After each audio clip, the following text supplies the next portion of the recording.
special day like this, 7th of July, a king was born in the ancient city of Okusi Ibilibiagada Kingdom. Let us all stand on our feet and celebrate the king.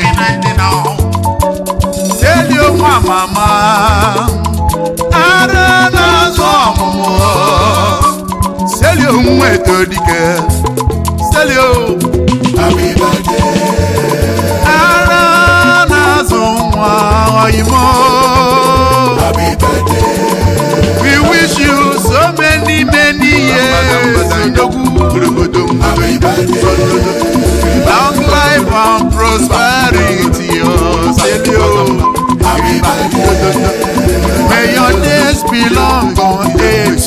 Happy birthday.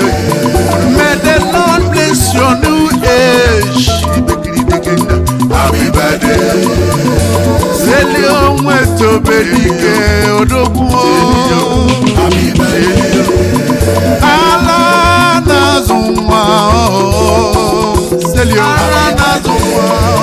Happy birthday to you, Korobio Yibo.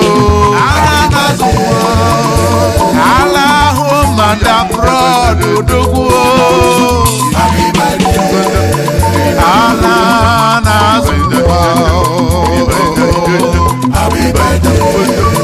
Today is your day. Walk in the mafia baleko. Happy birthday. Come on up, Korobio Yibo. Happy birthday. Sabula konje Yibo music akuna bo. Hello mama, I'm like to follow you, health to follow you, money follow you, dollars follow you, fans follow you, hero follow you, rest follow you. Happy birthday.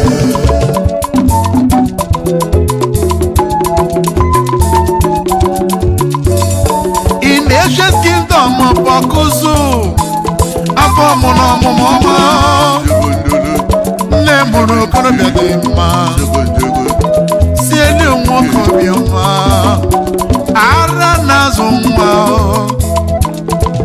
ala na-azụ ọmụmụ, ọgbapụ dị mkpa n'isi ego, ọkwụrụ aka ka m na-akpọ gị odogwu.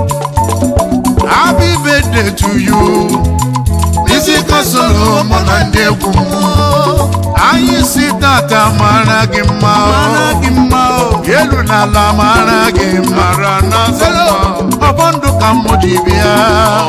Ya dịrị gị mma n'ụtụtụ.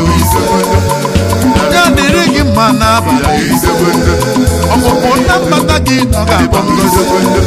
Osummasu n'egi n'iji. Osummadesu n'egi n'ụlọ. Kolo mana maka mụ na gọrọ. In this your new age, ego rubere gị isi. In this your new age, ya akọ gị enwewe. Eyi ọgwa mama na-ese. Ị ga-adị ndụ wee dị ka echi n'ise. Maka echi nụ wee chi ada akọ n'ise. Onye Chukwu gọziri n'ụwa mmadụ abụghị ịgbaji ahụ. Iru n'iru nwanne m n'oke ga na-ata. Ibu ị ga-eri akọ na gị ọ na-elu ọsị njọ n'elu ụwa apụta gị ama.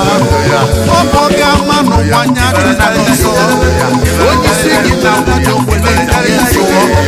Ije awele anya ka mụ na isi kwesị ekwu ka m ọjọọ isi.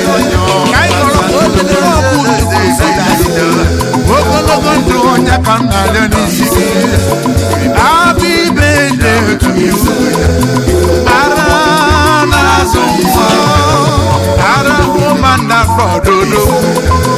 May your days be long on earth. Ara na-azụ nwa.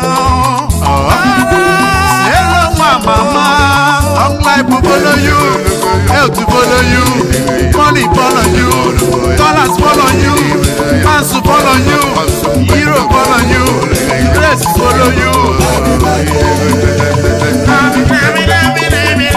Musical solo star and his Good News International Band, celebrating a worthy fan and a friend. Celio Etodike Arana Zumwa.